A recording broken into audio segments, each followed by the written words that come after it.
I'm sure most people would say the world would be a better place without me. I don't disagree. I wish I could say I didn't mean any of it. I thought it. Did you become like a good person? I felt it. You made it sound like an emergency. I said it. They weren't boyfriend and girlfriend! Oh, she needs an exorcism. Don't worry, I'm not here to apologize. I think I actually want to murder her. What about Nate? I have a few ideas.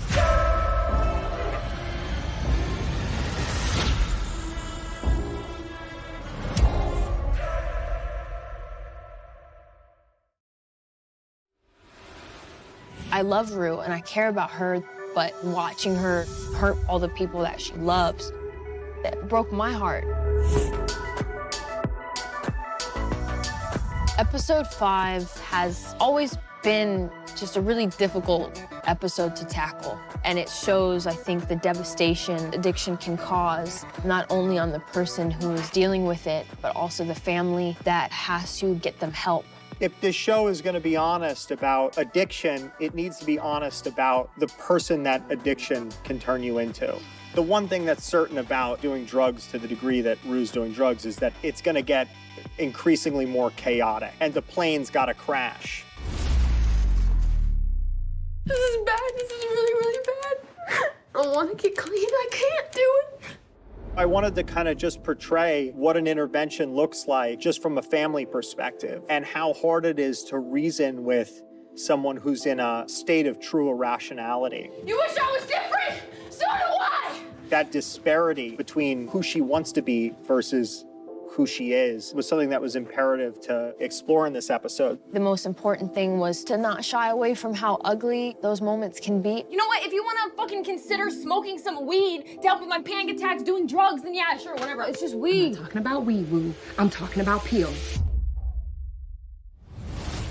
I didn't realize when you're doing scenes that require you to not only hold yourself back, but hold another individual back, how it's taxing emotionally, physically, spiritually, mentally. When I look back, first season, you know, that improv scene of us fighting, it went there. And this season, it just got more crazy. You will not attack me in my own home. I want your own home. I raised you.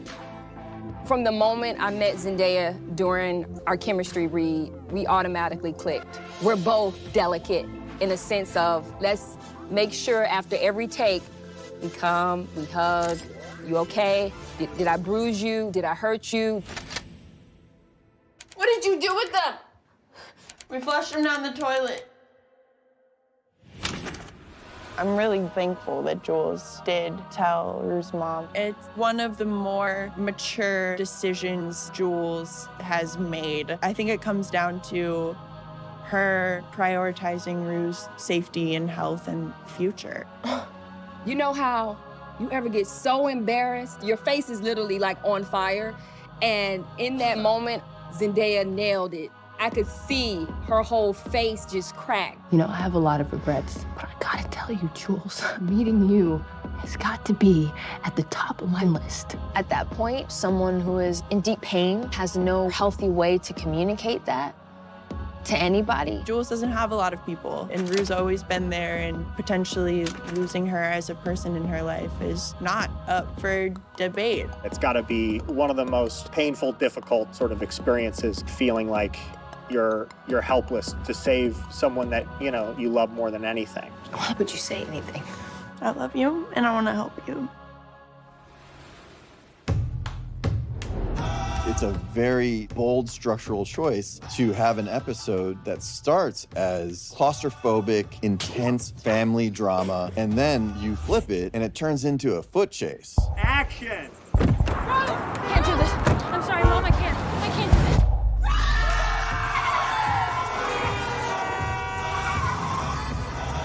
We always look at what best serves the narrative, and this was an episode that we wanted to be flexible with, and we wanted to be able to move around it in whatever way, given that it's such a performance-heavy episode. I just let it unfold in the way that it would unfold in that situation. We just took it one page at a time and really worked on the blocking of the scene, and we thought the flexibility of handheld and a slightly more verite approach would really benefit it. Everything okay, miss? Totally. Where you headed? Home. Excuse me? I'm headed. Basically, the entire episode is like Rue on the run, right?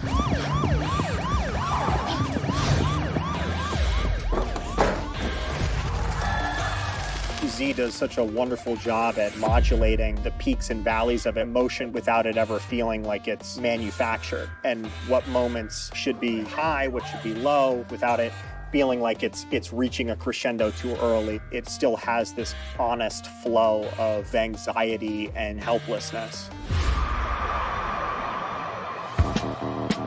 In this episode, Rue's hair really worked with the story. It really showed the state that she was in and everything she was going through. Her hair was the most difficult to do in the whole show. Difficult because there's not much that I had to do with it, but definitely making hair not look glamorous when you have a glamorous, beautiful person, it's hard work. So sometimes she would walk in the door, just her having her natural hair, it's perfect. There's emotional reasons behind the characters' hair and makeup. We didn't want to shy away from the ugliness and the reality of being in that mind space as her emotional state just gets messier and messier and messier.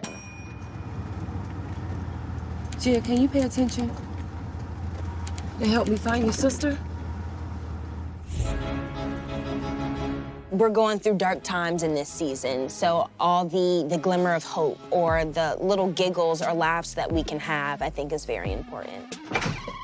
Hey, are you okay? I think I just have like a cold or something. Okay, well, don't get me sick because I have rehearsal. I can't be sick. Okay, well, colds are contagious. Most of my scenes are with Z and Stormy. I don't get an opportunity to work with the other actors, so that day, I was like, yes, we about to have so much fun. Our common denominator is always Rue, so we're focusing on her, but with being a support system or being a village per se, you do have to interact with these other humans, and there are moments of humor and light. I have a quick question.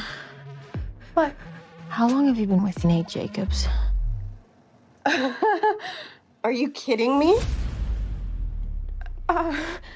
It's been a very bittersweet, heartbreaking storyline. I have to have so much anxiety as Cassie because Cassie knows at some point it's going to come out. Maddie is going to find out. I did not expect that. Like with Cassie, she really felt like Maddie's best girlfriend that they, could relate to her on so many levels. And so, she has a lot of rage. Okay. Literally gonna get violent. No, there is no need to get violent, okay? Because we are having an intervention. The intervention scene was very funny and also extremely dark and really sad. And that's kind of what makes it such a well-rounded show. There's lightheartedness in the seriousness. We explore all of it, and I think that really helps with the messaging, what these kids are going through.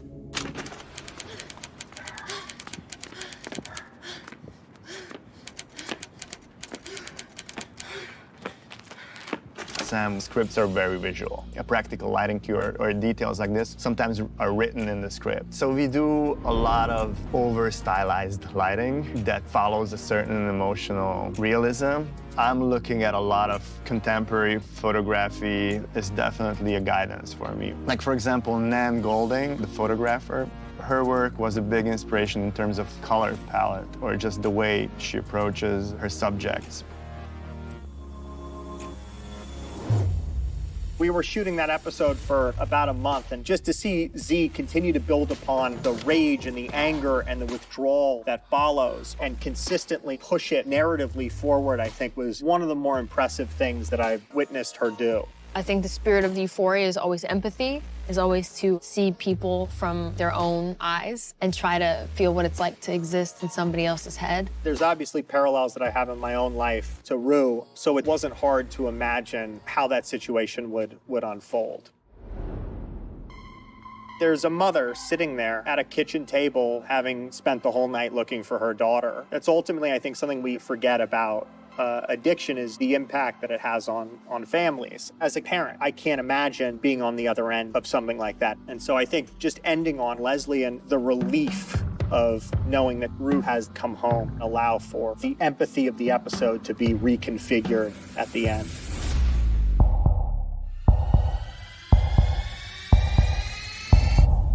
Rue?